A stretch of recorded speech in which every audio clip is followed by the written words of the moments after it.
सदाशिवसमारम्भां शङ्कराचार्यमध्यमाम् अस्मदाचार्यपर्यन्तां वन्दे गुरुपरम्पराम्।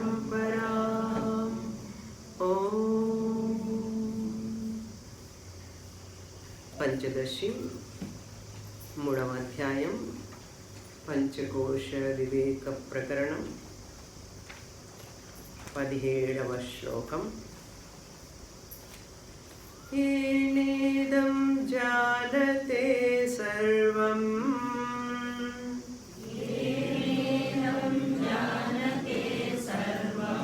तं केनान्येन जानताम्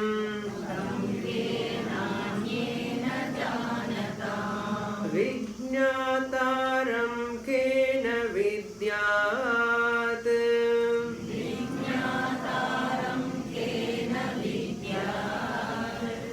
शक्तं वेद्येतु साधनम्।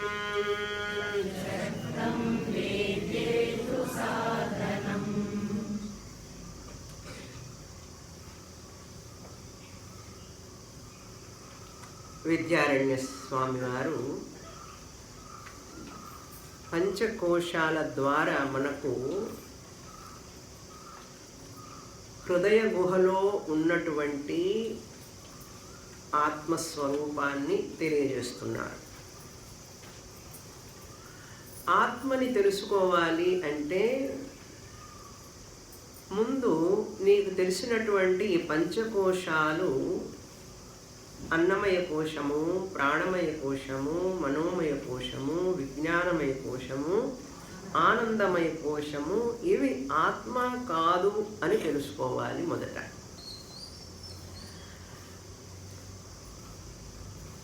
పంచకోశాల యొక్క స్వరూపాన్ని చెప్పి ఒక్కొక్క కోశం యొక్క స్వరూపం చెప్పారు. అవి జడమని చెప్పారు, వికారమని చెప్పారు. అవి ఆత్మ కావు అని చెప్పారు. 5 కూడా ఆత్మలు కావు. మరి ఆత్మ ఏమిటి అని అంటే మనకి ఇప్పుడు చెప్తున్నాను. పంచకోశాలన్నీ తెలుసుకోబడేటటువంటివి, ఆబ్జెక్ట్ ఆఫ్ ఎక్స్పీరియన్స్ అంటారు. మన చేత తెలుసుకొనబడుతున్నాయి. తెలుసుకొనబడేవన్నీ కూడా అనాత్మలు. అనాత్మలు అనేక ఉంటాయి. ప్రతి నామరూపం ఒక అనాత్మ.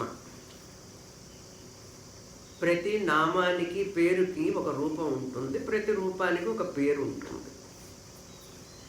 పేరు రూపమే కాదు, దానికి ఒక స్పెషల్ కర్మ ఉంటుంది. ఒక్కొక్క వస్తువు ఒక్కొక్క పని చేస్తుంది.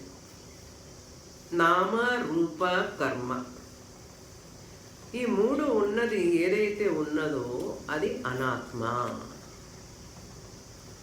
ఆత్మ కాదు. ఇప్పుడు నువ్వు ఏది ఆత్మ కాదని తెలుసుకుంటావో ఇంకా నువ్వు రెడీగా ఉన్నావు ఆత్మని గురించి అర్థం చేసుకోవడానికి. ముందు ఈ భ్రాంతి పోవాలి కదా. శరీరం ఆత్మనే భ్రాంతి పోవాలి, మనస్సు ఆత్మనే భ్రాంతి పోవాలి, ప్రాణం ఆత్మనే భ్రాంతి పోవాలి. ఒకేసారి పోదు, కొంచెం కొంచెంగా అప్పుడప్పుడు తొలగిస్తుంటారు. వీటిని ప్రక్రియలు అంటారు. పంచకోశ వివేక ప్రక్రియ, దృగ్దృశ్య వివేక ప్రక్రియ, శరీరత్రయ విలక్షణ ఆత్మ, శరీరత్రయం కూడా చెప్పి దాంట్లో నుంచి మనకు వివేకాలు చెప్తూ ఉంటారు ప్రక్రియల ద్వారా. అవస్థాత్రయ వివేక ప్రక్రియ, జాగ్రత్త అవస్థ, స్వప్నావస్థ, సుషుప్తి అవస్థలకు విలక్షణమైనది ఆత్మ. ఇలా ఏది ఆత్మ కాదు కాదు అని చెప్పుకుంటూ వచ్చిన తర్వాత మనల్ని రెడీ చేస్తుంది శాస్త్రం, ప్రిపేర్ చేస్తుంది. మనం ప్రిపేర్ అయిన తర్వాత అప్పుడు మనకు ఆత్మ అంటే ఏమిటి, సూక్ష్మమైనది కదా చెప్తుంది. ఆత్మ మనకు ఇలా ఉంటుంది, ఆత్మ అలా ఉంటుందని చెప్తుంది శాస్త్రం. కనుక మన మనస్సు సూక్ష్మం కావాలి. యమధర్మరాజు కఠోపనిషత్తులో చెప్తారు నచికేతుడి, దృశ్యతేతు అగ్రేయా బుద్ధ్యా సూక్ష్మయా సూక్ష్మదర్శిభి అన్నాడు. హే నచికేత, ఇది సూక్ష్మ దృష్టి ఉన్న వాళ్లకు మాత్రమే అర్థమవుతుంది ఈ ఆత్మ అన్నాడు. ఆ సూక్ష్మ దృష్టి కోసం శాస్త్రం మనకు అనేక సాధనాలు చెప్తుంది. ఆ సూక్ష్మ దృష్టి కోసం ఇప్పుడు మనం జ్ఞాత ప్రమాత అని వింటున్నాం 2-3 రోజులుగా. నోవర్ అన్నాం, తెలుసుకునేవాడు అన్నాం. యహ జానాతి సహ జ్ఞాత, ఎవరైతే తెలుసుకుంటాడో వాడు జ్ఞాత. ప్రమా అస్య అస్తి ఇది ప్రమాత. ప్రమా అంటే జ్ఞానం, జ్ఞానము కలిగిన వాడు ప్రమాత. ఎప్పుడైతే ప్రమాత అనే పదాన్ని వాడతాము, ప్రమేయం ప్రమాణం ఉన్నట్లే. అంటే ప్రమాత ఒక విషయాన్ని తెలుసుకునేవాడని చెప్పినప్పుడు ఆ విషయం ఏదో ఉండాలిగా, దాన్ని ప్రమేయం అన్నాం కదా.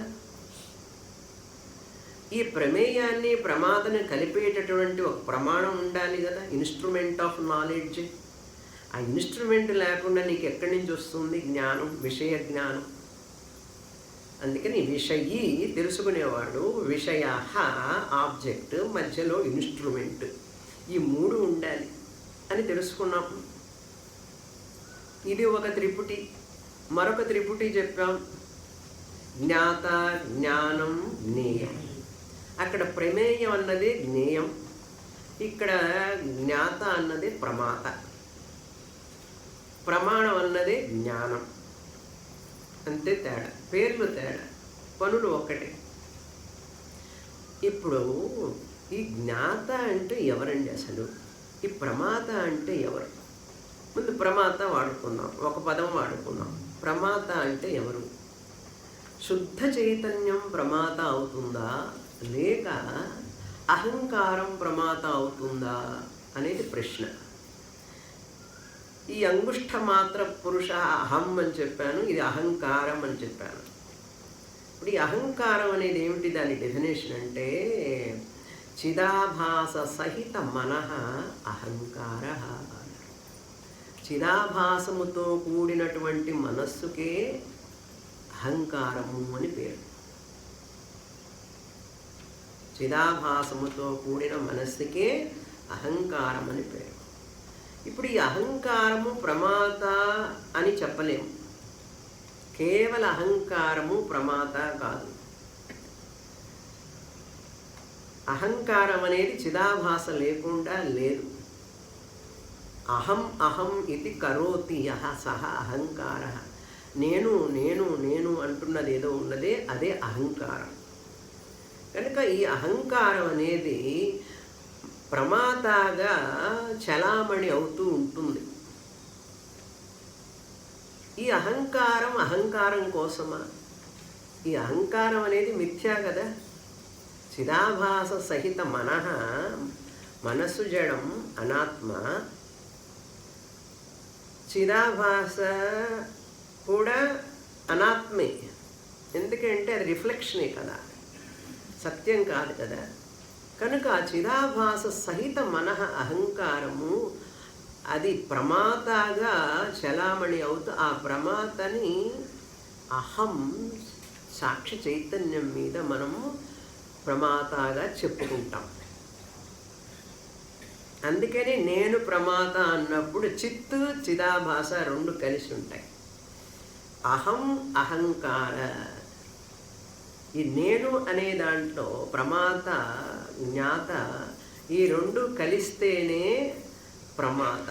అందుకని ఒక్కొక్కసారి సాక్షి చైతన్యమే ప్రమాత అంటుంది శాస్త్రం. ఒక్కొక్కసారి వ్యవహారం చేసేటప్పుడు అహంకారం కూడా ప్రమాత అంటుంది. ఈ ప్రమాత అనేది చిదాభాస లేకుండా లేదు కదా. ఈ చిదాభాస అనేది చిత్తు లేకుండా లేదు కదా. చిత్తు ఉంటేనే చిదాభాస, చిదాభాస ఉంటేనే అహంకారం ఏర్పడుతుంది. ఆ అహంకారమే ప్రమాత. కనుక ప్రమాత వనక ఎంతమంది ఉన్నారు? చిదాభాస ఉన్నది, మనస్సు ఉన్నది, చిదాభాస అనేది చిత్తు ఉందా లేదండి? అప్పుడు చిత్తు ఉంటే కదా చిదాభాస ఉన్నది. చిత్తు లేకుండా చిదాభాస ఎక్కడుంది? చిత్తు ఉన్నట్నే. ఇప్పుడు ప్రమాదాలో చిత్తు, చిదాభాస, మనస్సు, ఈ 3 పేర్లు ఎందుకులే అని చెప్పి షార్ట్ కట్టుగా చిదాభాసని మనస్సుని కలిపితే అహంకారం కనుక చిత్తు అహంకార ఈ 2. అందుకని చిత్తు ఉన్నదని అర్థం. అందులో చెప్పక్కర్లేదు ప్రతిసారి ప్రమాత అంటే. ఇప్పుడు ప్రమాత అంటేనే ఇప్పుడు అర్థమైంది కదా, చిత్తు ఉన్నది. చిత్తు ఉండడం వల్లనే చిదాభాసం ఉన్నది. చిదాభాసం ఎక్కడ ఏర్పడింది అంటే మనసులో ఏర్పడింది. మనసు చిదాభాసం ఉండబట్టే దానికి ఒక మిక్సర్కి అహంకారం అని పేరు పెట్టాము. ఇప్పుడు అహంకారం ఏం చేస్తుందంటే తాను సత్యమని అనుకుంటుంటుంది. ఆ ప్రమాత హుడ్ని ఈ సాక్షి చైతన్యం మీద ఆపాదిస్తుంటాం మనం. ఇప్పుడు నేను అన్నప్పుడు జ్ఞాని కూడా వ్యవహారం చేస్తున్నాడు. జ్ఞాని కూడా వ్యవహారం చేస్తున్నాడు, అజ్ఞాని వ్యవహారం చేస్తున్నాడు. జ్ఞానంతో చేసినా అజ్ఞానంతో చేసినా ప్రమాదే, చిదాభాస అహంకారం ఉంటూనే ఉంటాయి. ఇద్దరికీ ఉంటాయి. ఉన్నప్పటికీ కూడా ఇదంతా మిక్స్చర్ అని మనం గుర్తుపెట్టుకోవాలి. మనస్సులో మిక్స్చరు నేను అంతా మిక్స్చరేనండి. ఈ ప్రమాద అనేవాడే మిక్సర్. కనుక ఎప్పుడూ కూడా కేవల శుద్ధ చిత్ ప్రమాద కాలేదు, శుద్ధ మనః ప్రమాద కాలేదు. అసలు శుద్ధ అహంకారం ఉండనే ఉండదు. అదొక మిక్సర్ కనుక ఇదంతా ఒక మిక్చర్ అండి. ఈ మిక్చర్లోనే వ్యవహారం జరుగుతున్నది అని తెలుసుకోవాలి మనం, అంతే. ఇప్పుడు ఏది సత్యం? ఈ ప్రమాద ఒక్కొక్కసారి అహంకారము ప్రమాద అని చెప్పుకోవచ్చు, సాక్షి చైతన్యము ప్రమాద అంటాం మనం. వాచ్యార్థ ప్రమాద అయితే అహంకారము, లక్ష్యార్థ ప్రమాద అయితే సాక్షి చైతన్యం. వాచ్యార్థ అహంకార నేను నా పేరు నా వ్యవహారం నేను చేసేటప్పుడు దాన్ని వాచ్యార్థ ప్రమాద అంటాం. తల్లి పుత్రుడితో మాట్లాడుతున్నప్పుడు వాచ్యార్థ అహంకార, వ్యవహారం చేసేటప్పుడు వాచ్యార్థ అహంకారాన్ని వాడతాం. అహంకారం వాచ్యార్థంగా పనిచేస్తూ ఉంటుంది. కానీ శాస్త్రం వింటున్నప్పుడు, నేను శాస్త్రాన్ని గ్రహిస్తున్నప్పుడు, మహావాక్యం వింటున్నప్పుడు, నేను ఆత్మ అని చెప్పేటప్పుడు నాకు నేను వాచ్యార్థంతో చెప్పకూడదు. వాచ్యార్థంతో నువ్వు ఎప్పుడు సాక్షి కాలేవు, చైతన్యంవి కాలేవు, ప్యూర్ చైతన్యం. వాచ్యార్థము ఉపాధిస్థ, ఉపాధితో కూడుకొని ఉంటుంది. అందుకని ఉపహిత చైతన్యం నేను అని తెలుసుకోవాలంటే ఇది ఉండాలి. ఈ ఉపాధి లేకుండా నేను చైతన్యం చెప్పలేవు. కనుక ఉపాధితో కూడిన దాంతో చెప్తూ ఉపాధిని బుద్ధిపూర్వకంగా పక్కన పెట్టాలి. చేతిలో కుండ పెట్టుకొని కుండ లేదని చెప్పగలవా? లేదా? కుండ చేతిలో ఉందండి, కుండ లేదండి మట్టే ఉన్నది అంటాం. సత్యమే కదా. ఏమండి కుండ చేతిలో పెట్టుకొని కుండ లేదంటారు ఏమిటండి అంటారు. అంటాం. కుండ అనే వస్తువు లేదు, మట్టే ఉన్నది కనుక కుండను పట్టుకున్నప్పటికీ కూడా అది మట్టే. కుండ అనేది వాచారంభణం వికారో నామధేయం మృత్తికా ఇత్యేవ సత్యం. అదేవిధంగా ప్రమాదాన్ని ఉపయోగిస్తున్నప్పటికీ కూడా ఈ అహంకారం ద్వారా, ఎందుకంటే కేవల చిత్తు ప్రమాద కాలేదు, కేవల చిత్తు జ్ఞాత కాలేదు, ప్రమాతను కాలేదు. ప్రమాత లాగా జ్ఞాత వలె అలా ప్రవర్తిస్తుంటుంది, అంతేగాని నిజంగా ప్రమాత కాదు. ఈ అహంకారంతో కూడిన ప్రమాత మనం ఇందులో మిక్చర్ ఉందని తెలుసుకొని ఇది అసత్యం, ఇది సత్యం, ఇది మిథ్య, ఇది పరమసత్యం చిత్తం తెలుసుకోవాలంతే. అప్పుడు మనం ఏం చేస్తుందంటే మన వేషం ఇది ప్రమాత హుడ్, ప్రమాతృత్వం జ్ఞాతృత్వం ఈజ్ మన వేషం. ఎవరికి తొడిగాం ఈ వేషం అంటే వేషి అయిన నేను సాక్షి చైతన్యాన్ని అప్పుడప్పుడు తొడుక్కుంటుంటా ఈ వేషాన్ని. మళ్ళీ గ్రీన్ రూమ్లోకి వెళ్ళంగానే కల్టిఫై అన్నారు, వదిలిపెట్టాలి దాన్ని. వీ హ్యావ్ టు రిలింక్విష్ అన్నారు, అంటే వదిలిపెట్టాలి.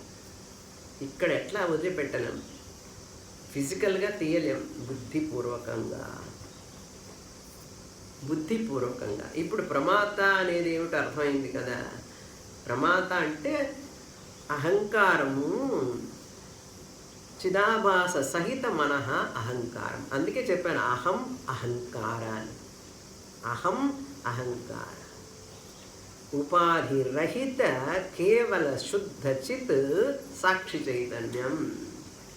ఉపాధి సహిత మన కోశ సహిత ఎప్పుడైతే వీటితో చేరుతుందో మూడు శరీరాలతో ఉపాధిస్థ ప్రమాత అహంకార.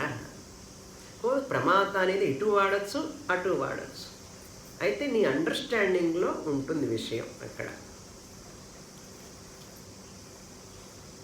అహం బ్రహ్మాస్మి అన్నప్పుడు లక్ష్యార్థ అహం. అహం శిష్య, నేను శిష్యుణ్ణి, నేను శిష్యురాలిని అన్నప్పుడు వాచ్యార్థ. అట్లా మనం ఒక లిస్టు రాసి పెట్టుకోవచ్చు.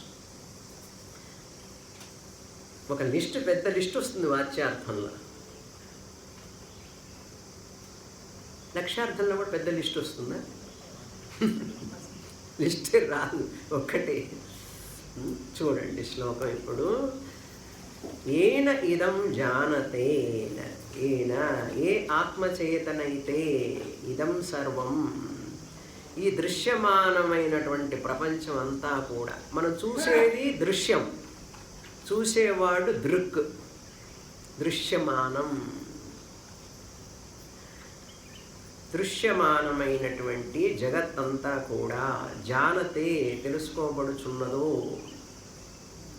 తం ఆ జ్ఞాత అయినటువంటి ఆత్మను, అన్యేన కేన మరి ఒక దాని చేత, అన్యేన అంటే మరి ఒక దాని చేత, తృతీయ, అన్యేన కేన మరి ఒక దాని చేత, జానత తెలుసుకొనవలయును.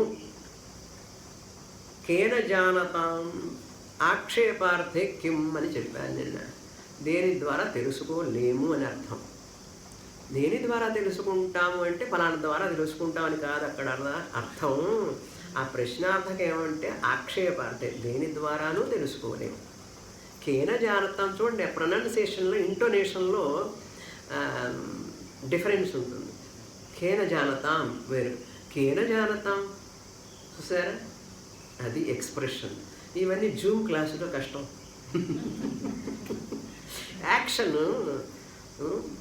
యాక్షన్ అంతా ఉండదు జూమ్ క్లాసులో. వాళ్ళు ఏం చేస్తుంటారో తెలియదు వినేవాళ్ళు. కనుక వీడియోలో ఉండే ఎక్స్ప్రెషన్ చేస్తుంటే చూస్తూ ఉంటారు కదా స్టూడెంట్స్. వాళ్ళు కళ్ళు మూసుకొని కూర్చొని వింటూ ఉంటారు ఒక్కోసారి జూమ్లో. అప్పుడప్పుడు యాక్షన్ చేస్తాను నేను, అది చూడాలి కదా. ఇప్పుడు అర్థమైందా? అన్యేన కేన జానతాం అన్నదానికి అన్యేన కేన జానతాం అన్నదానికి డిఫరెన్స్ ఉందా లేదా? ఇది బాడీ లాంగ్వేజ్ టీచింగ్, అది విషయం. విజ్ఞాతారం కేన విద్యాత్, తెలుసుకునేవాడిని. విజ్ఞాతారం అంటే ఇక్కడ జగత్తును తెలుసుకొనుచున్న ఆత్మను అని అర్థం. విజ్ఞాతారం కేన దేని చేత, విద్యాత్ తెలుసుకొనగలం అంటే దేని చేతను తెలుసుకోనలేము. Subject can never be objectified అని అర్థం ఇక్కడ. అంతే. సబ్జెక్ట్ అయిన నేను విజ్ఞాత, నేను తెలుసుకుంటున్నానని నన్నెవరు తెలుసుకోవాలి? నాకు నేను ఎవిడెంట్, నన్నెవరు తెలుసుకోవక్కర్లేదు. దేని చేత తెలుసుకోగలవు? అసలు తెలుసుకోలేవు. విజ్ఞాతారం అరే కేన విజానీయాత్ అనేది బృహదారణ్యకోపనిషత్తు యాజ్ఞవల్క్యుల వారు మైత్రేయితో అంటారు. ఆ మాట ఇక్కడ ఒక్క విజ్ఞాతారం అని కేన అని వాడారు. మంత్రంలో విజానీయాత్ ఉంటుంది, ఇక్కడ విద్యాత్ అని ఉన్నది, అంతే తేడా. విజ్ఞాతారం అరే కేన విజానీయాత్, దేనితో తెలుసుకొనగలము అంటే దేనితోనూ తెలుసుకోలేము. ఇంతవరకు బాగానే ఉంది, అర్థమైందండి. ఇదేమిటో ఉంది, శక్తం వేద్యేతు సాధనం అన్నాడు. వేద్యేతు, వేద్యే అంటే ఇక్కడ వేదిత అన్నారు. వేదిత అంటే తెలుసుకోనదగినది. వేదిత, వేద్యే అంటే జ్ఞానమునకు విషయము కాగలిగినది మాత్రమే. వేద్యేతు అంటే తు అనేది వైలక్షణ్య ద్యోతనార్థం. ఆత్మ అన్నిటినీ తెలుసుకున్న ఆత్మని దేనితోనూ తెలుసుకోవాల్సిన పని లేదు.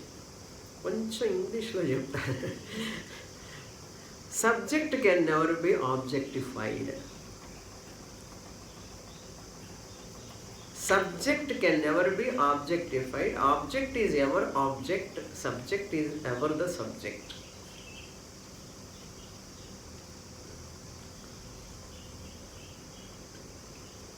Subject, object have their own place. ఇప్పుడు ఆత్మ, ది ప్రమాత ఈజ్ ద సబ్జెక్ట్.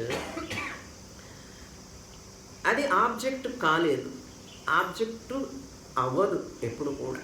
ఎందుకంటే దాన్ని తెలుసుకునేవాడు ఎవడు లేడు, అదే అందరినీ తెలుసుకుంటున్నది అన్నారు. ఇప్పుడు అది ఆత్మ నేను ఇట్లా చూపిస్తున్నా, ఎవరది? నేనే. లక్ష్యార్థమైన నేను అన్నిటినీ తెలుసుకుంటున్నాను. నేను అన్నప్పుడు వాచ్యార్థం కాదు ఇక్కడ. నేను ఆత్మను అన్నీ తెలుసుకుంటున్న వాడిని. నన్ను దేని చేత కొనవలసిన పని లేదు. అది ఎక్కడ సాధ్యం అవుతుందంటే శక్తం సాధనం అన్నాడు. వేద్యేతు అంటే తెలుసుకొనదగిన వస్తువు ఉన్నప్పుడే ఇది సాధనంగా పనిచేస్తుంది. శక్తం అన్నారు. మనస్సు అనేది ఒక సాధనం. ఎప్పుడైతే తెలుసుకొనబడే వస్తువులు ఉంటాయో అప్పుడే ఈ మనస్సు సాధనంగా ఒక ప్రమాణంగా పనిచేస్తుంది. పనిచేసే శక్తి ఉంటుంది, దీనికి శక్తం అన్నారు. ఆత్మ అనేది తెలుసుకొనబడే వస్తువు కాదు కాబట్టి మనస్సు అనేది మనసాన మనుతే అన్నాడు. మనస్సు ద్వారా నువ్వు తెలుసుకోలేవు నాయన. దేని ద్వారా అయితే మనసు తెలుసుకొనబడుచున్నదో అది మనసు తెలుసుకోగలదా? దేని ద్వారా, ఆత్మ ద్వారా అయితే మనస్సు అనేది తెలుసుకొనబడుచున్నదో ఆ మనస్సు ద్వారా నువ్వు ఆత్మను తెలుసుకోగలవా? ఈ మనస్సు తెలియడానికి ఆత్మ కావాలి. నేను మనస్సుతో తెలుసుకుంటానండి అంటాం. ఎట్లా తెలుసుకుంటాం? అసలు ఇది ఉండాలంటే నిన్న చెప్పాను కదా, పురాహ అన్నట్టు. ఇవి రావడానికి ముందే అది ఉన్నది. నాన్నగారు, అబ్బాయి ఎవరు ముందు వచ్చారు? లేదు లేదు, అబ్బాయి అండి. మనస్సు కొడుకు లాంటిది, ఆత్మ తండ్రి లాంటిది. మా నాన్నగారి డేట్ ఆఫ్ బర్త్ నేను చెప్తానండి, మా అమ్మ నాన్నకి పెళ్ళి ఎప్పుడైందో నేను చెప్తానంటాడు వీడు. వీడికి ఏం తెలుసు? వీడిగా పుట్టనే లేదు ఎప్పటికీ. అట్లా ఉంటుంది మనస్సు భాగవతం. మనస్సు భాగవతం అట్లా ఉంటుందంటే ఆర్ష విద్యా గురుకులను తప్పించి అంతా మిగతా వాళ్ళంతా ఇదే కానీ చెప్పేది. కళ్ళు మూసుకో, లోపలికి చూడు, నీకు కనపడుతుంది ఆత్మ అన్నాడు. మనకు వద్దులేండి వాళ్ళ కేసు అంతా కూడా. తర్వాత శ్లోకానికి వెళతాం. శ్లోకం 18.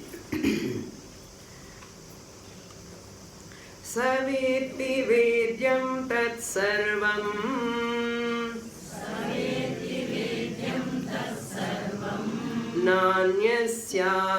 నాన్యస్తస్యాస్తి వేదిత.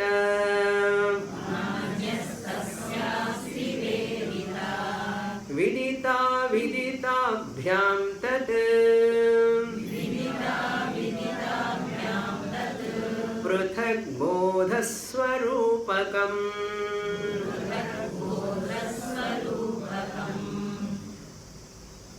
సహ వేద్యం సహ వేత్తి, వేద్యం తత్సర్వం సహ వేత్తి విత్ ఇన్ ఇన్వర్టెడ్ కామాస్. ఇది ఒక కొటేషన్ లాగా. వేద్యం తెలుసుకొనదగినది, విద్ ధాతువు నుంచి వచ్చినాయి అన్ని. వేద్యం తెలుసుకొనదగినది, ఏది కలదో అది అని అర్థం. తత్ సర్వం దానినంతా కూడా మొత్తం వితౌట్ ఎక్సెప్షన్ అంతా కూడా సహా వేత్తి ఆ ఆత్మ తెలుసుకుంటున్నది.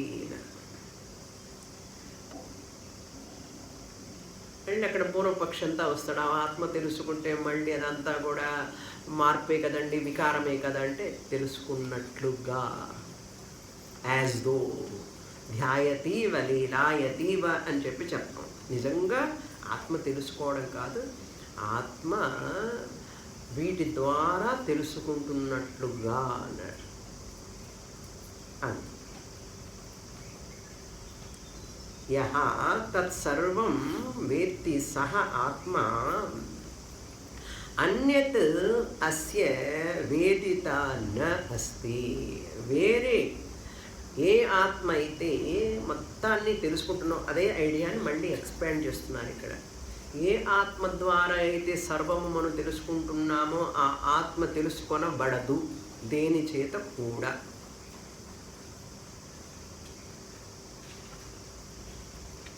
అన్యః అస్య వేదిత తెలుసుకునేవాడు లేడు అని అర్థం. వేదిత న అస్తి సహ. అన్యః అంటే ఆ ఆత్మను తెలుసుకొనదగు మరి ఒక వస్తువు, మరి ఒకడు కానీ ఎవరైనా సరే ఇంకొకళ్ళు కానీ తెలుసుకోలేరు. ఆ ఆత్మని ఎవరు తెలుసుకోలేరు. మరి ఇక్కడ ఎందుకంటే ఇంత కష్టపడతాం మేము తెలుసుకోలేనప్పుడు అన్నాడు. నువ్వు ఆత్మే అయ్యున్నప్పుడు ఇంకెందుకు తెలుసుకోవాలి? అప్పుడు ఊరికి వెళ్ళిపోమంటారా?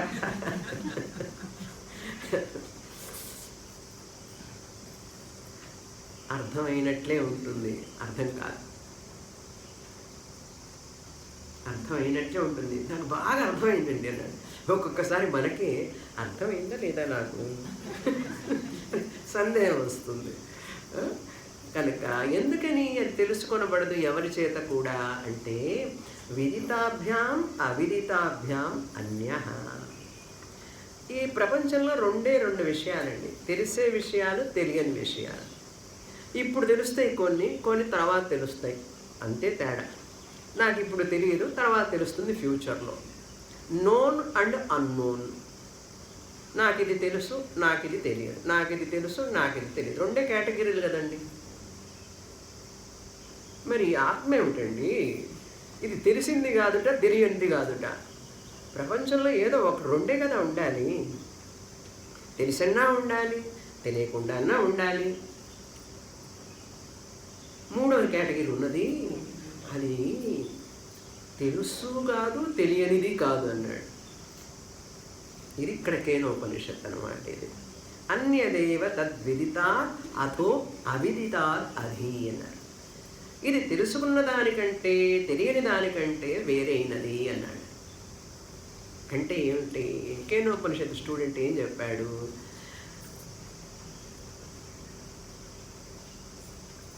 నాకు తెలుసని నేను చెప్పను, నాకు తెలియదని నేను చెప్పను అన్నాడు. ఇదేమిట్రా, నువ్వు తెలుసనన్నా చెప్పు, తెలియదనన్నా చెప్పు. అలా చెప్పను. నాకు తెలుసని చెప్పను, నాకు తెలియదని చెప్పను. మరి ఏమిటి? నాకు తెలుసు, తెలియదు అన్నాడు. మేము ఆల్రెడీ కష్టపడుతుంటే అర్థం కాక ఇట్లాంటివన్నీ చెప్తే ఎట్లండి? నాకు తెలుసు, నాకు తెలియదు అన్నాడు. ఈ మాట ఎవరైతే ఇందులో అర్థం చేసుకుంటారో వాళ్ళకి అర్థమైపోయినట్లే అని చెప్పి వెళ్ళిపోయినాడు క్లాస్లో నుంచి. ఇప్పుడు నేను చెప్పిన మాట ఎవరికి అర్థమైందో వాళ్ళకి బ్రహ్మం తెలిసినట్లే అని చెప్పి వెళ్ళిపోయినాడు క్లాస్లో నుంచి. గురువుగారు బెస్ట్ స్టూడెంట్ అన్నాడు. వాళ్ళకి గోల్డ్ మెడల్ ఇచ్చారు. Gold medal. నాకు తెలుసు నాకు తెలియదు అన్నాడు. అంటే ఏమిటో తెలుసా, అక్కడ మనకు గురుముఖంగా వింటేనే అది అన్ఫోల్డ్ అవుతుంది ఆ విషయం. నాకు తెలుసు సబ్జెక్టుగా, నాకు తెలియదు ఆబ్జెక్టుగా. అది ఒక కర్మగా నాకు తెలియదు, అది నేనేగా నాకు తెలుసు అన్నాడు. నన్ను నేను ఆబ్జెక్ట్గా తెలుసుకోవటం లేదు. I know I don't know అన్నాడు. అంతే, మళ్ళీ ఇంకేం యాడ్ చేయలేదు అక్కడ. I know I don't know అంటే ఏంటి అర్థం? ఐ నో ఆత్మ as my self, that is subject. I don't know ఆత్మ as an object, it is different from me, because ఆత్మ ఈజ్ నాట్ అన్ ఆబ్జెక్ట్. అప్పుడు ఏం సమాధానం చెప్పాలి? నాకు తెలుసు నాకు తెలియదు, రెండు చెప్తేనే పూర్తవుతుంది. నాకు తెలుసు అన్నా కష్టమే, నాకు తెలియదు అన్నా కష్టమే. రెండు చెప్పితేనే పూర్ణమైన ఆన్సర్ అవుతుంది.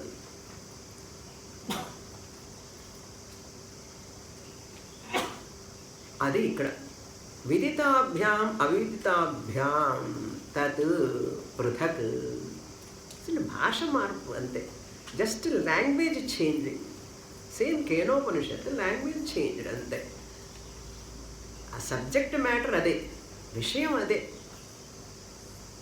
అన్యదేవ తద్ విదితాత్ అథో అవిదితాత్ అధి అనేది ఇక్కడ ఇట్లా చెప్పారు.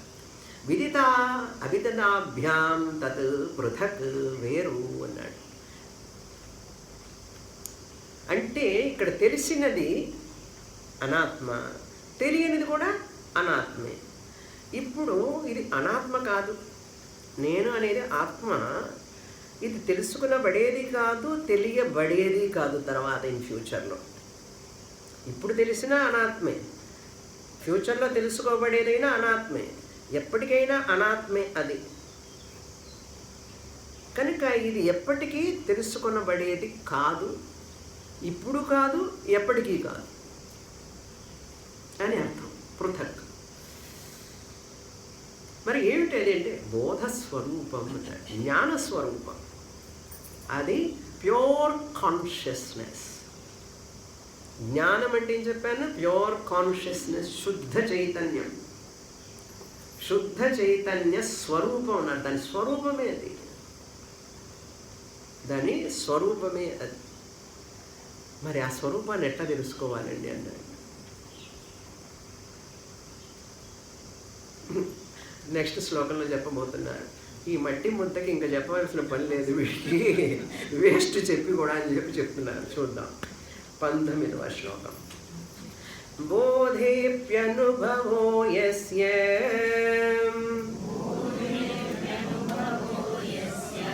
న కథంచన జాయతే తం కథం బోధయేచ్ఛాస్త్రం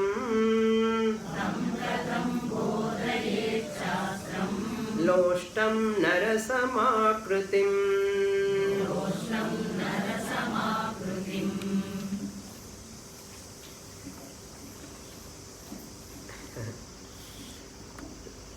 నర లోష్ట సమాకృతిం అన్నారు.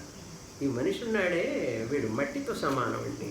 ఎవడైనా ఇట్లా అడిగితే మళ్ళీ బోధస్వరూపం అని చెప్పిన తర్వాత, అది జ్ఞానస్వరూపం అని చెప్పిన తర్వాత మళ్ళీ నాకు అనుభవం ఎట్లా వస్తుందండి అన్నాడు. అందుకనే కేనోపనిషత్తులో ఏం చెప్పారు? ప్రతిబోధ విదితం మతం బోధం బోధం ప్రతి జ్ఞానంలో కూడా ఇట్ ప్రిసీడెడ్ బై అంటే దీనికి ఈ జ్ఞానం రావడానికి ముందే ఈయన ఉన్నాడు, ఉంటేనే వస్తుంది. సామాన్య జ్ఞానం ప్యూర్ కాన్షియస్నెస్. సామాన్య జ్ఞానం ఉంటేనే విశేష జ్ఞానం వస్తుంది.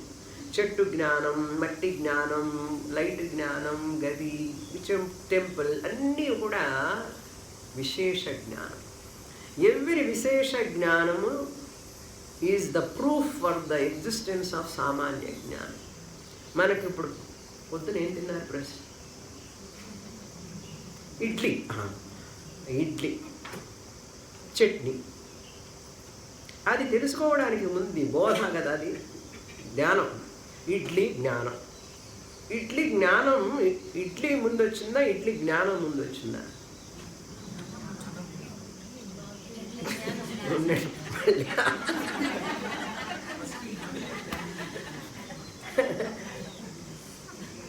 ఏమండి, ఇడ్లీ జ్ఞానం వస్తే కదండి తింటాము. అది ఇడ్లీయో కాదో తెలియకపోతే ఎట్లా తింటాము?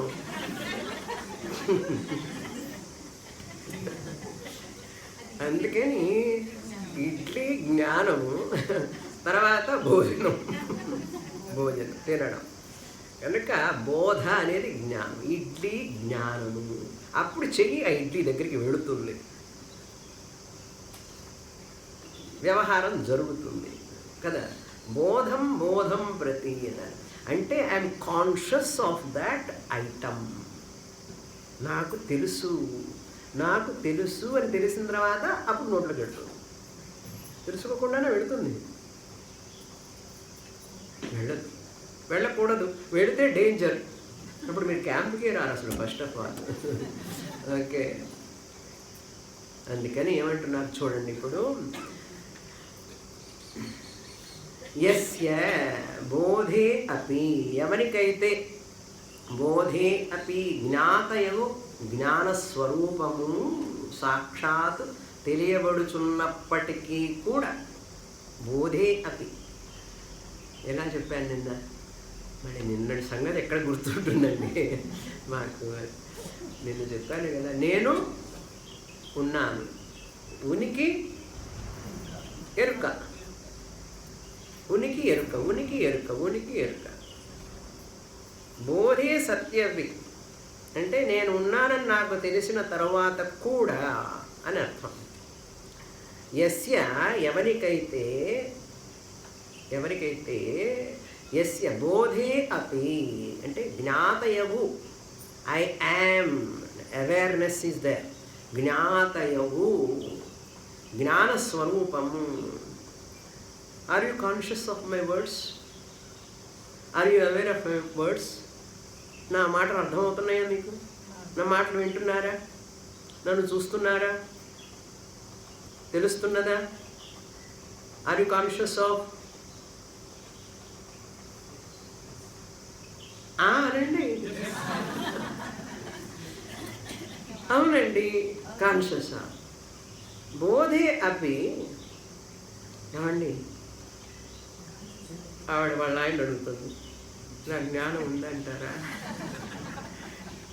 నాకు ఎరుక ఉందంటారా అని అడుగుతుందా? అడిగావమ్మా? అడగావు కదా. మీరు అడుగుతారా ఆవిడ్ని? వస్తే నేనున్నానా నిన్న చెప్పు అని అడగరు కదా. అదంటే స్పెషల్ లాంగ్వేజ్ అండి. వస్తే ఆమె అర్రే అనకూడదు, ఏమండి అనాలి. కొంచెం మరి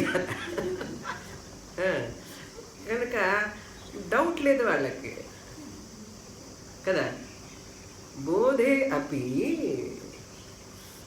అయితే ఏమిటంటారు అంటారు, అనుభవ, నేనున్నానా అని అనుమానం వస్తుంది. అనుభవ జ్ఞాతను గురించినటువంటి, ఇప్పుడు ఎవరికి వాళ్ళు జ్ఞాత, ఎరుక ఉన్నది అంటే జ్ఞాత. ఎరుక ఉన్నదా లేదా అంటే మీరు జ్ఞాత కదా. జ్ఞానం అస్య అస్తి ఇది జ్ఞాత.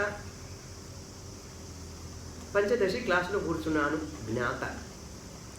ఇది ఉన్నటువంటి ఎవరికి కలదో అనుభవము, జ్ఞాతను గురించిన అనుభవము మనకు ఉన్నది కనుక, కథంచన అంటే ఏ విధంగా కూడా న జ్ఞాయతే అంటే ఈ విధంగా చెప్తున్నా కూడా వాడికి కలుగటలేదో, న జ్ఞాయతే, ఇంకా అనుభవానికి కావాలంటాడు. ఇంత చెప్పినా కూడా ఎరుక ఉన్నది, నాకు తెలుసు, నేను తెలుసుకుంటున్నాను, I am conscious of, I am aware of, ఎంత చెప్పినాడు. ఐ వాంట్ టు ఎక్స్పీరియన్స్ అంటాడు ఆత్మని. ఆత్మే ఎక్స్పీరియన్స్ చేస్తున్నది అన్నిటినీ. అది ఉంటేనే ఎక్స్పీరియన్స్ వస్తున్నది. ఆ అనుభవం ఉన్నప్పటికీ కూడా మళ్ళీ నాకు ఆత్మ అనుభవం కావాలంటాడు. అలా గనక అంటే అటువంటి నర సమాకృతిం లోష్టం అన్నాడు. అటువంటి వాడిని ఏమనాలి మనం? మనుష్యాకారంలో ఉన్న మట్టి ముద్ద అన్నారు. లోష్టం అంటే మట్టి ముద్ద, నరసమాకృతి అంటే మనుష్యాకారంలో ఉన్న మట్టి ముద్ద అన్నారు. పూజ్య స్వామీజీ ఏమంటుంటారంటే మట్టి కొండ చేతులు పట్టుకుంటారు, పట్టుకొని ఇక్కడ ఏముందన్నారు, క్లే అండ్ పాట్ అంటారు స్టూడెంట్స్ నార్మల్గా. అంటే స్వామీజీ అంటారు, I take clay, you take pot అంటారు స్వామీజీ. కమాన్, ఇట్లాగే చెప్తారు, come on take pot, I take clay, you take pot. Students అందరూ Swamiji how can we take pot with clay అంటారు. దెర్ ఆర్ 2 things అంటారు స్వామీజీ. వాళ్ళ ఆడియన్స్ ఏం చెప్తారు, there are 2 things, clay and pot, clay and pot. Swamiji అంటారు not 2 things, 3 things there అంటారు. ఏమిటో తెలుసా, క్లే, పాట్, అక్కడ నీకు దగ్గర కూడా కొంచెం క్లే ఉంది, నీ బుర్రలో కూడా కొంచెం క్లే ఉందిరా, అప్పుడు 3 ఉన్నాయి, 1 కాదంట, 2 కాదంట స్వామీజీ. అందుకని 2 లేవు 3 లేవు నాయన, ఉన్నది ఒక్కటే మట్టి. ఇవి మట్టి ముద్దకి నరసమాకృతిం లోష్టం నరసమాకృతిం, వీడికి ఏం చెప్పాలి అంటారు. కేన శాస్త్రం కథం బోధయేత్, వీడికి ఎట్లా చెప్పాలి, ఎంత చెప్పినా అర్థం కావడం లేదే. మరి ఏం చేస్తాం, అది ఎట్లా ఉంటుందంటే, వాడు అడగడం ఎట్లా ఉన్నదంటే, విద్యారణ్యులు వారు చెప్తున్నారు, నాకు నాలిక ఉందా లేదా అండి అని అడుగుతున్నాడు వీడు. శ్లోకంలో చూడండి అట్లా ఉంటుంది అంటున్నారు. ఉదాహరణ చెప్తున్నారు 20వ శ్లోకం. జింహామేస్తి న వేద్యుక్తి,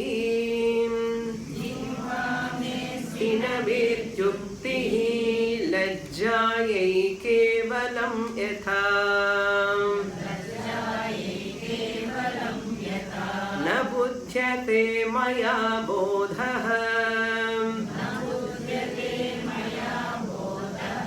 బోద్ధవ్య ఇతి దాదృశీ. ప్రతి అనుభవమునందు నువ్వు ఆత్మస్వరూపమై ఎరుక స్వరూపంగా ఉన్నప్పుడు, అదే ఆత్మ అంటున్నప్పుడు నువ్వు మళ్ళీ అనుభవం కావాలంటావు ఏమిటి? నీకు ఏ శాస్త్రం ఎట్లా బోధిస్తుంది?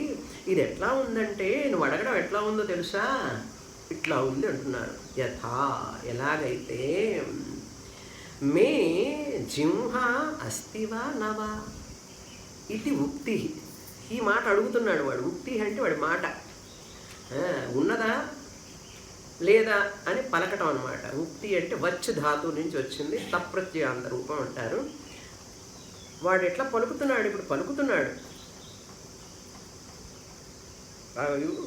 వీడు అడుగుతున్నాడు పక్క ఆయన్ని, ఏమండి నాకు నాలిక ఉన్నదా లేదా అడిగాడు అనుకోండి. ఆయన ఏమంటాడు, రే నీకు నాలిక ఉంటేనే కదరా మాట్లాడతావు, ఉన్నదా లేదా నీకు సందేహం ఎట్లా వచ్చింది అసలు? జాగ్రత్తగా వినండి, ఉదాహరణ పట్టుకోవాలి, గట్టిగా పట్టుకుంటేనే దాష్టాంతం అర్థం అవుతుంది. ఇప్పుడు ఒక స్టూడెంట్ పక్కన కూర్చొని ఇంకొక స్టూడెంట్ అడుగుతాడు, ఏమండి నాకు నాలిక ఉన్నదా లేదా అని అడగాలంటే మొదట ఎవరు ఉండాలి? నాలిక ఉండాలి. వీడు నాలిక పెట్టుకొని నాలిక ఉన్నదా లేదా అడుగుతున్నాడంటే వీడిని ఏమనాలి? ఇంకా మట్టి ముద్దగాక ఏమనాలి? మట్టి ముద్ద కూడా సిగ్గుపడుతుంది వీడిని చూసి. నేను మట్టి ముద్దని ఇంకా బెటర్, వీడు అది కూడా అని లజ్జాయి సిగ్గుపడవలసిన విషయం అంటున్నారు. ఎవరైనా అట్లా అడిగితే, అడగడు ఎవడన్నా, అడిగితే ఎట్లా ఉంటుందో అట్లా ఉంది. ఇందాక శ్లోకంలో వాడు అడిగింది. అన్ని అనుభవాలు ఉన్నప్పుడు సర్వం తెలుసుకుంటున్న వాడై ఉండి కూడా నాకు ఆత్మ అనుభవం కావాలన్నారు. ఏదేది చూస్తున్నామో అప్పుడు అంత ఆత్మ ఉన్నది కాబట్టి అది తెలిసింది నీకు అనే విషయాన్ని గ్రహించు. ముండిగా కూర్చుంటారు కొంతమంది, వాళ్ళు ఇంకా మేనేజ్ చేస్తారు అర్థం చేసుకోకుండా ఉండడానికి. There are some students, they are happily manage not to understand.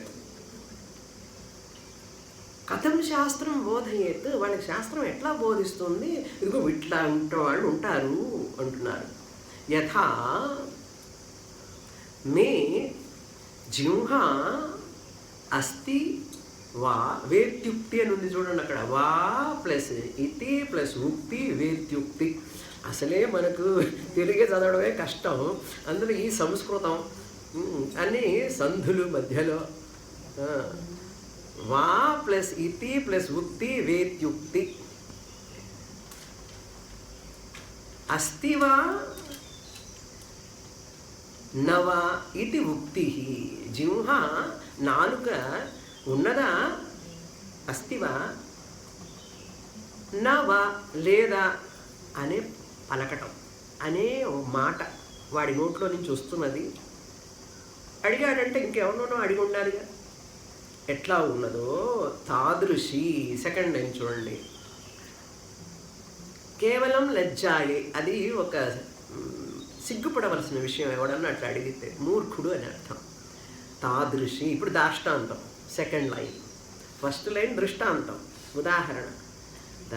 తాదృశి అదేవిధంగా బోధ జ్ఞానము మయా న బుధ్యతే. జ్ఞానము నాకు తెలియడం లేదు అంటాడు. బోధ అంటే ఆత్మస్వరూపము నాకు తెలియడం లేదనేది కూడా అంతే. ఎందుకంటే నాకు తెలియడం లేదు అనేవాడు ఎవడున్నాడో వాడే ఆత్మే అయి ఉన్నాడు. అయి ఉండి కూడా నాకు ఆత్మజ్ఞానం వచ్చేట్టు లేదండి. నిన్న ఎవరో చెప్తున్నారు, మొన్న ఎవరో, నాకు నెక్స్ట్ జన్మలో తప్పకుండా ఎట్లయినా వస్తుందండి జ్ఞానం. నేను నెక్స్ట్ జన్మ అనేది నా స్టూడెంట్ నోట్లో నుంచి రాకూడదు, ఒప్పుకోండి. నేను నెక్స్ట్ జన్మ అనేది రావాలంటే ఈ జన్మలో ఏం చేస్తావు? డౌట్ఫుల్ అండి. అట్లా సందేహపడకూడదు. సంశయాత్మ వినశ్యతి. సంశయాత్ముడికి జ్ఞానం రాదు. సంశయపడకూడదు ఎప్పుడు కూడా. నచికేతుడిలాగా ఉండాలి. బహూనామేమి ప్రథమ బహూనామేమి మధ్యమ అన్నట్లు ఉండాలి. I'm the first, I'm the best. అదంతా ఆయన చూసుకుంటాడు తర్వాత. ముందు మన సంకల్పంలో లోపం ఉండకూడదు. నెక్స్ట్ బర్త్ నేను మాత్రం టీచర్ గారు రాను, మళ్ళీ నాది స్వామిని మీరే రావాలి, మళ్ళీ నేను ఎందుకు రావడం? అది కూడా కాంట్రాక్ట్ ముందే వద్దు. తాదృశి బోధ మయా న బుధ్యతే అన్నాడు. వాడు అడగడం అంటూ ఉంటుంది. ఈ బోధ జ్ఞానం అనేది, ఆత్మ అనేది నాకు తెలియడం లేదు అన్నాడు. ఆత్మ అనేది నాకు తెలియడం లేదు అని అనాలంటే నేను ఉండాలిరా. ఆత్మ అయిన నువ్వు ఉంటేనే ఆ మాట అనగలుగుతావు. ఆ చిదాభాసం ఇచ్చిన తర్వాత, ప్రమాద అయిన తర్వాతనే ఆ నోట్ల నుంచి ఆ మాట వస్తుంది. చిత్తు లేకుండా చిదాభాస లేదు, చిదాభాస లేకుండా అహంకారం లేదు, అహంకారం లేకుండా తెలుసుకునేవాడు లేడు. ఇవన్నీ కష్టం అండి. ఏదో ధ్యానం చేసుకోండి, కాస్త ముక్కు మూసుకొని కాసేపు అంటే చేస్తాం. కానీ అంటే ఇదంతా బుకిష్ నాలెడ్జ్ అండి, ఇంటలెక్చువల్ నాలెడ్జ్ అండి అంటారు. స్వామీజీ అంటారు, నాలెడ్జ్ అనేది ఎప్పుడు ఇంటలెక్చువలే, there is no nasal knowledge అంటారు. ముక్కు నాలెడ్జ్ అని ఉంటుందా? కన్ను నాలెడ్జ్ ఉంటుందా? చెవులు నాలెడ్జ్ ఉంటాయా? ఇంటలెక్చువల్ నాలెడ్జే కదా ఉంటుంది. మెంటల్ నాలెడ్జ్ ఉంటుందా? ఇంటలెక్చువల్ నాలెడ్జే కదా. మరి ఇంకేంటి? ఇదంతా ఇంటలెక్చువల్ నాలెడ్జ్. నీకేం కావాలి ఆయన? నాకు నేషనల్ నాలెడ్జ్ కావాలి. ముక్కు నాలెడ్జ్ ఎక్కడుందిరా? ఉన్నది ఒకటే నాలెడ్జ్. ఏ నాలెడ్జ్ అయినా ఎట్లాగో ఇది కూడా అంతే, ఇది కూడా నాలెడ్జ్. కనుక నాలెడ్జ్ తప్ప, జ్ఞానం తప్ప మరొక మార్గం లేదు. ఉన్నాయండి, భక్తి మార్గం ఒకటి ఉంది, అక్కడ రాజమార్గం ఒకటి ఉంది, తర్వాత ఇంకోతో మార్గం ఉందని కూడా చెప్తున్నారు. అయితే వెళ్ళిరా, all the best, next birth అని అంటాం. మనం ఏం చేస్తాం? తర్వాత శ్లోకానికి వెళ్తాం. మనకు టైం వేస్ట్ అయిపోతుంది. వాళ్ళందరినీ గురించి మాట్లాడుకుంటూ 21. ఏమండి ఇవాళ ఫాస్ట్గా వెళ్తున్నారు స్వామిని గారు అన్న. 3 రోజులు మీకు ఫౌండేషను అంటే, నేను ఇంతసేపు మీతో ఎప్పుడు మాట్లాడలేదు కదా ఇన్ని ఉపన్యాసాలు. Therefore I have to put foundation for all of my way of teaching. అందుకని నాకు జరగల శ్లోకం 1-1.5 గంట శ్లోకం వెళ్ళలే. 3 రోజులు 6 క్లాసులు కూడా. ఇప్పుడు నేను ఫాస్ట్గా వెళ్ళిపోతాను, ఎందుకంటే you have understood my way of teaching కదా. అందుకని యస్మిన్ యస్మిన్ యస్తి లోకే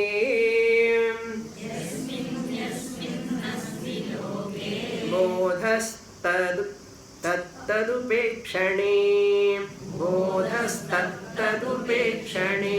యద్బోధమాత్రం తద్బ్రహ్మ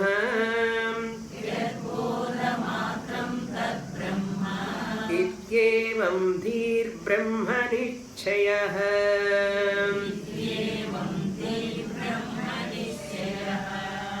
యద్బోధమాత్రం తద్బ్రహ్మేతి ఏవం ధీహి బ్రహ్మ నిశ్చయ. ఇప్పుడు కొంచెం కష్టంగా ఉంటాయి, తేలిగ్గానే ఉంటుంది శ్లోకాలు. సంస్కృతం తేలిక కానీ డెప్త్ ఎక్కువ. ఓకే. యస్మిన్ యస్మిన్ అస్తి బోధ లోకే, లోకమునందు ప్రపంచమునందు, లోకే లోకమునందు, యస్మిన్ యస్మిన్ ఏ ఏ వస్తువునందు దేని ఎందైతే బోధ అస్తి జ్ఞానము కలుగుచున్నదో, చెట్టు ఉన్నది, పుట్ట ఉన్నది. స్వామిని పుట్ట ఉంది అంటుంటారు. ఇది 3 రోజుల నుంచి వింటున్నాము. అక్కడ ఉందండి పుట్ట, జాగ్రత్తగా నడవండి. ఎక్కడంటే డైనింగ్ హాల్కి వెళ్ళేటప్పుడు కరెక్ట్గా లెఫ్ట్ సైడ్లో ఉంది. పాము ఉందంటారండి అందులో. అంటే నేను చూశాను, అంత పెద్ద పెద్దవి హోల్స్ ఉన్నాయంటే అది పాము వెళుతూ ఉంటేనే అంత హోల్స్ ఏర్పడతాయి. కనుక పాము ఉంటుంది, భయపడవాకండి. ఓకే. అది లోపలే ఉంటుంది, మన శబ్దానికి బయటికి కూడా రాదు. యస్మిన్, అందుకని పుట్ట చెట్టు అంటుంటాను. చెట్లే కదా అన్నీ ఇక్కడ. యస్మిన్ యస్మిన్ లోకమునందు ఏ ఏ వస్తువునందు బోధ అస్తి జ్ఞానం కలుగుచున్నదో, తత్ తత్ తత్ తత్ ఎక్కడుంది? బోధ ప్లస్ తత్ ప్లస్ తత్ ప్లస్ ఉపేక్షణే, తత్తదుపేక్షణే ఉంది. తత్ తత్ ప్లస్ ఉపేక్షణే, తత్తదుపేక్షణే. ఇప్పుడు సంస్కృతం చదువుకోలేదని బాధగా ఉందండి. ఇది ఒకటి అర్థం చేసుకో. సంస్కృతం గురించి ఆలోచించవాలి ఇప్పుడు. ఓకే. నేను చెప్పాలి కదా, మరి అది విభజించి అందుకని చెప్తున్నాను. బోధ అంటే జ్ఞానము, తత్తదు ఉపేక్షణే, ఉపేక్షణ అంటే తొలగించి, ఆ వస్తువులను తొలగించి, ఆ యొక్క విశేష జ్ఞానాన్ని తొలగించి అని అర్థం. నేదం నేదం న ఇతి న ఇతి న ఇతి అన్నారు. నెగేట్ అన్ని అని. అందుకని కేనోపనిషత్తులో నేదం ఎదిదం ఉపాసతే, నేదం ఎదిదం ఉపాసతే అని వస్తుంది. యద్బోధమాత్రం తద్బ్రహ్మ ఇది. కేవల శుద్ధ చైతన్యం. నాకు ఇది తెలుసు, నాకు ఇది తెలుసు, నాకు ఇది తెలుసు, ఇది తెలుసు అని ఏమంటున్నావు? యస్మిన్ యస్మిన్ బోధ అస్తి తస్మిన్ తస్మిన్ అన్నాడు. అక్కడక్కడి నుంచి నీ మనస్సుని వెనక్కి తీసుకురా. ఆ విషయం తెలుసు, నాకు ఇది తెలుసు, ఇది తెలుసు, ఇది తెలుసు అంటున్నావు కదా. తద్ ఉపేక్షణి అంటే దాన్ని తొలగించి అన్నారు. తొలగించి ఎట్లా తొలగిస్తావు అంటే బుద్ధిపూర్వకంగా, ఇంటలెక్చువల్లీ బుద్ధిపూర్వకంగా తొలగించి. యద్బోధమాత్రం అంటే శుద్ధ చైతన్యం. బోధమాత్రం అంటే శుద్ధ చైతన్యం, ఉపాధి రహిత. ఉపాధిని ఉపయోగిస్తూనే ఉపాధి రహిత అన్నారు. పాయసం తాగడానికి కప్పిస్తారు, కప్పు కూడా తాగుతారా? మింగుతారా? కప్పు ఎట్లాగ వదిలిపెట్టాలి కదా, పాయసం మాత్రం తీసుకుంటానంటే కప్పు లేకుండా పాయసం తీసుకోలేవు. ఏమండి గోల్డెన్ కప్ అండి, అది ఎట్లా వదిలిపెడతాను నేను, అది కూడా మింగుతానంటే మింగలేవురా. అది జస్ట్ ఉపాధిలాగా. తాత్పర్యం ఎందులో ఉంది? వీడు బంగారం కప్పులో కొన్ని చోట్ల చాలా డిజైన్ ఉన్నటువంటిలో పోస్తారు పాయసం. కాస్త బాగా డబ్బులు ఉన్నవాడు ఏం చేస్తారంటే చూపించుకోవాలి కదా షో అంతా, అందుకని కాస్ట్లీయెస్ట్ డిజైన్లో వేస్తాడు. వీడు ఈ కప్పులో పాయసం తాకుండా కప్పు చూస్తున్నాడు. ఇది ఎక్కడ తయారు చేశారు, ఎక్కడ పాయసం అంతా పోయింది కింద, పాయసం అంతా పోయింది. అరే నీకు పాయసం తాగమనిస్తే కప్పు సంగతి ఎందుకురా నీకు? ఏమోనండి కప్పు చాలా బాగుంది అన్నాడు. అట్లా ఉంది మన సంగతి కూడా. ఈ కప్పు లాంటి శరీరాన్ని ఇస్తే ఆహా ఓహో అని చెప్పి ఒకటే కావో పీవో మజాక్ కర్రో అన్నాడు. అని ఏం చేశాడు? తమిళ్లో ఒకటి ఉంది, నందవనத்தில் ஒரு ஆண்டி ஒரு நாலாறு மாயதமாய் குயவனை வேண்டி கொண்டு வந்தான் ஒரு తోండి, అది కూత్తాడి కూత్తాడి పోట్టుడే తాండి అన్నాడు. ఇదేంటంటే తమిళంలో చెప్తారు, మనకు తెలుగులో కూడా ఉంది. తోలు తిత్తిది తూటులు 9 తుస్సుమనుట కాయం ఓ జీవ తెలుసుకో అపాయం అన్నాడు. అది గుర్తుండవండి మాకు అర్థం ముందు మేకప్ ఇవన్నీ చేసుకుంటూ ఉంటాం దీనికే. సరే మళ్ళీ వద్దు ఆ సంగతులు. యస్మిన్ అస్తి బోధ లోకే విషయంలో తత్తదు ఉపేక్షణే బోధ మాత్రం అంటే కేవల శుద్ధ చైతన్యం. ఆ జ్ఞానాన్ని మాత్రం తీసుకోండి, ఆ వస్తువుని వదిలిపెట్టండి. ఆ వస్తువు తీస్తే ఏం మిగులుతుంది? ఘటవృత్తి ఘట జ్ఞానం, పటవృత్తి పట జ్ఞానం, పుష్పవృత్తి పుష్ప జ్ఞానం, చెట్టు వృత్తి చెట్టు జ్ఞానం. వృత్తి అంటే ఆలోచన, చెట్టు జ్ఞానం. ఆ చెట్టు, పుష్పం, పుస్తకం ఇవన్నీ వస్తువులన్నీ తీసేయండి. జ్ఞానం మాత్రం తీయండి. కేవల బోధ మాత్రం. ఇవన్నీ కూడా అనాత్మ, ఈ జ్ఞానం మాత్రం ఆత్మ. అదిదా కేవల బోధ మాత్రం ఏమిటండి? అయితే అదే బ్రహ్మ ఇది. బ్రహ్మ ఇది దీహి బ్రహ్మ నిశ్చయ. నీ బుద్ధి యందు ఇదే బ్రహ్మమని నిశ్చయం చేసుకో అన్నారు.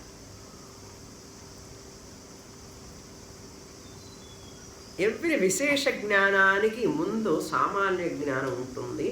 ఎవ్రీ విశేష జ్ఞానం, పుష్ప జ్ఞానం, కుర్చీ జ్ఞానం, మైక్ జ్ఞానం, విశేష జ్ఞానం. ఆ జ్ఞానం సామాన్య జ్ఞానం కంటిన్యూస్గా ఉంటేనే విశేష జ్ఞానం ఉంటుంది. కనుక ఇంగ్లీష్లో చెప్పాలంటే specific knowledge, general knowledge. General knowledge is main.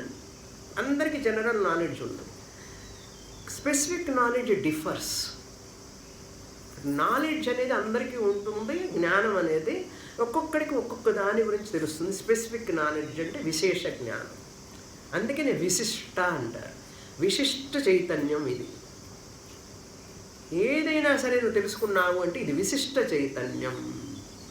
ఆ విశిష్టమైనటువంటి శరీరాన్ని, మనసుని, పంచకోశాలని తొలగించి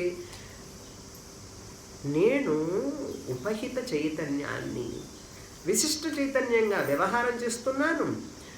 ఉపహిత చైతన్యంగా I claim my self as pure ఆత్మన్.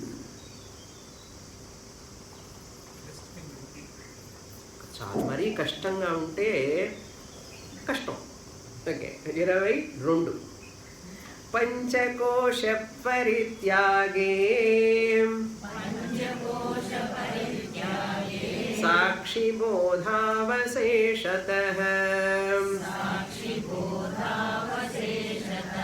స్వస్వరూపం స ఏవ స్యాత్ శూన్యత్వం తస్య దుర్ఘటం.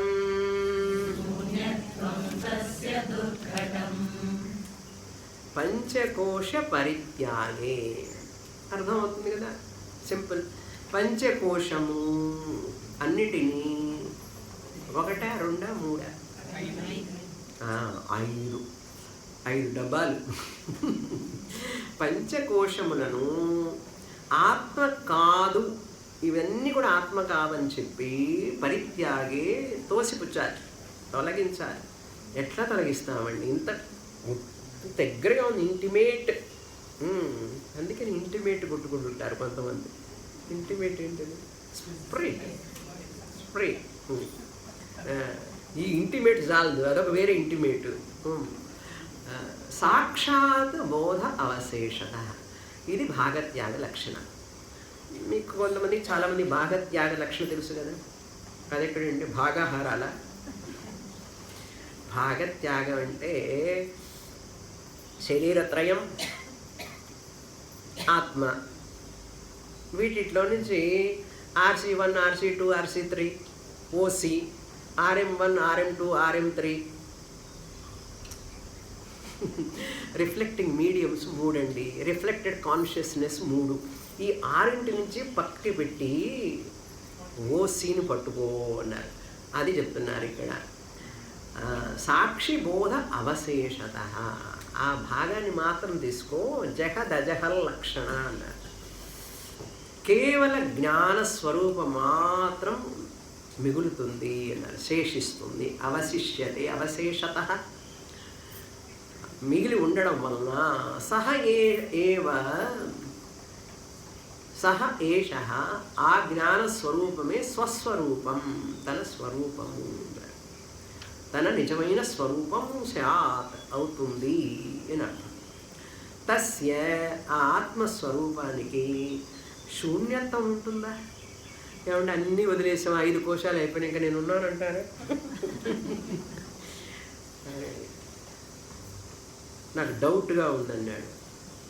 డౌటర్ ఉన్నాడు కదా, డౌటర్ ఉన్నప్పుడు శూన్యం ఎట్లా అవుతుంది? Doubter can never be negated, doubter can never be doubted, negator can never be negated. అవునా? ఏమిటండి అవును, మీకు చెప్పుకుంటారు, మీరే అనుకుంటుంటారు, నాకు అర్థమైందా లేదా? నాకు డౌట్గా ఉందండి. నేను పంచకోశాలన్నీ వదిలిపెడితే ఇంక నేను ఎక్కడున్నాను? శూన్యం అంటే శూన్యం దుర్ఘటం అన్నాడు. శూన్యం అవ్వడానికి లేదురా, శూన్యం ఎట్లా అవుతుంది? పరిత్యాగం చేసిన వాడు ఒకడు ఉన్నాడు కదా, వదిలిపెట్టిన వాడు ఉన్నాడు కదా. వదిలిపెట్టమన్నావు, ఎవరు వదిలిపెట్టాడు? ఎవరిని వదిలిపెట్టమన్నావు? పక్కవాడిని నువ్వు వదిలిపెట్టా, వాళ్ళు వదిలిపెట్టారా లేదా కాదు, నువ్వు వదిలిపెట్టావా? ముందు నేనేనండి వదిలిపెట్టానండి. ఇప్పుడు స్వామిని గారు నేను వదిలిపెట్టాను. అప్పుడు వదిలిపెట్టిన వాడిని ఉన్నావుగా, నెగెట్ చేయడం అన్నమాట. పరిత్యాగం అంటే negate, negate negate negate negate చేసే వాడిని ఏమంటాం? నెగేటర్ అంటాం. పరిత్యాగం చేసేవాడిని పరిత్యక్త. ఈ పరిత్యక్త ఉంటాడా ఉండడా? పరిత్యక్త ఉంటే కదండి పరిత్యాగం అవుతుంది. వదిలిపెట్టేవాడు ఉంటే కదా వదిలిపెట్టగలం, అవునా? అప్పుడు వదిలిపెట్టేవాడు ఉండాలా లేదా? వాడెవరు? బోధస్వరూపం, ఆత్మస్వరూపం, జ్ఞానస్వరూపం. Doubter can never be doubted, negator can be never negated, పరిత్యక్త కెన్ నెవర్ బి పరిత్యాగ. పరిత్యక్తని వదిలిపెట్టేవాడిని వదిలిపెట్టగలరా? ఇది లాస్ట్ క్వశ్చన్. వదిలిపెట్టేవాడిని వదిలిపెట్టండి. వదిలిపెట్టేవాడిని వదిలిపెట్టడానికి ఇంకోవాడు వదిలిపెట్టేవాడు కావాలి. ఇది చూడండి, తెలుగు భాషలో జిమ్నాస్టిక్స్ అనమాట. పరిత్యాగం చేసేవాడిని పరిత్యాగం చేయరా అన్నాడు. మళ్ళీ వాడిని పరిత్యాగం చేయడానికి ఇంకొకటి కావాలిగా. పరిత్యక్త పరిత్యాగం చేస్తున్నాడు, ఈ పరిత్యక్తను కూడా పరిత్యాగం చేయన్నాడు. శాస్త్రం అడుగుతుంది అక్కడ. నేను అది వదిలిపెట్టాను ఇది వదిలిపెట్టాను అంటాడు. నేను అది వదిలిపెట్టాను ఇది వదిలిపెట్టాను అంటున్నావే, గొప్పలు చెప్పుకుంటున్నాడు. వేదాంతానికి వచ్చి ఏమండి నేను అప్పుడు అన్నీ వదిలిపెట్టానండి, అన్నీ అనుభవించడానికి పళ్ళు లేవు, ఏం లేవు, అందుకని అన్నీ వదిలిపెట్టాను అంటుంటాడు. అన్నీ వదిలిపెట్టు అంటున్నావే, ఆ ఈగోని వదిలిపెట్టు నాయన ఫస్ట్, అది వదిలిపెట్టు, అప్పుడు నీకు తొందరగా మోక్షం వస్తుంది. ఓం పూర్ణమదః పూర్ణమిదం పూర్ణాత్ పూర్ణముదచ్యతే పూర్ణస్య పూర్ణమాదాయ పూర్ణమేవావశిష్యతే. ఓం శాంతి శాంతి శాంతి. హరి ఓం శ్రీ గురుభ్యో నమః. హరి